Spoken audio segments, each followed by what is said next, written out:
Student Akshay सार YouTube channel को आपण मानकु स्वागत।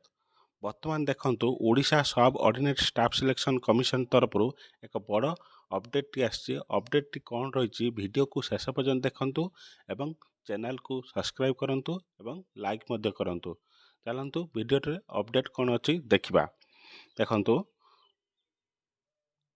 Common requirement exam for the post of LI forester and forest guard जो फॉरेस्टर और फॉरेस्ट गार्ड एग्जाम चलता तार अपडेट टी आसी। कौन अपडेट टी अच्छी change of examination centre change होती कौ मान चेंज होती सेटा देखंतु तले अच्छी देखंतु कौन है the centre for the written test schedule for 29 April to 7 May जो मानकर 29 एप्रिल रु 7 मई पर्यंत एग्जाम थिला ସେଇଟା ଚେଞ୍ଜ ହେଇଛି। କ'ଣ ଚେଞ୍ଜ ହେଇଛି ଦେଖନ୍ତୁ, ଯେଉଁମାନଙ୍କର ଏଗ୍ଲୋବେଟେକ୍ ଇଣ୍ଡିଆ ପ୍ରାଇଭେଟ୍ ଲିମିଟେଡ୍ ଇନଫୋସିଟ୍ ପଟିଆ ଯେଉଁମାନଙ୍କର ଏଇ ଏଗ୍ଜାମ୍ ସେଣ୍ଟରରେ ଥିଲା ତାହା ଚେଞ୍ଜ ହେଇ କେଉଁଠି ହେଇଛି କୁସି campus computer lab KIIT university Bhubaneswar ताने जोटा पटियारे थिला सेटा चेंज होइकी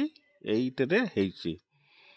देखंतु केमिति जानि परीक्षा को कौन नहीं जिबे candidate are advise to reach the exam centre with the old new admission letter पुराना एडमिट कार्ड नहीं जिबे नने नुआ एडमिट कार्ड नहीं जिबे।